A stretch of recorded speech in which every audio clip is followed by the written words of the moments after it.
L'été vient d'arriver. Porto, Berlin, Bali, Marrakech, autant de destinations qui font rêver et qui peuvent faire l'objet de demandes de la part de salariés de télétravail temporaire. Que faire lorsque l'employeur est confronté à une telle demande? Le télétravail depuis l'étranger peut être refusé ou autorisé. Le télétravail depuis l'étranger n'est toutefois pas réglementé ou de manière trop imprécise.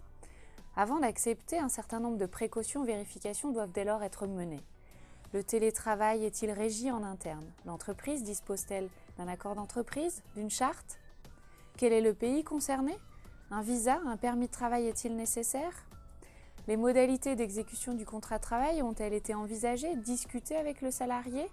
Qu'en est-il de la durée du travail, des modalités d'échange, de reporting avec le manager?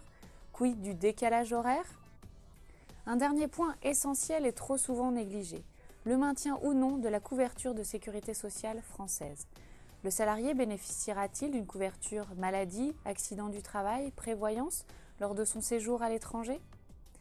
A minima, la conclusion d'un avenant au contrat de travail apparaît nécessaire pour organiser et sécuriser l'exécution du contrat de travail depuis l'étranger, y compris lors de courts séjours. De même, la question du maintien ou non du régime de sécurité sociale français doit être anticipée avant tout départ pour l'étranger.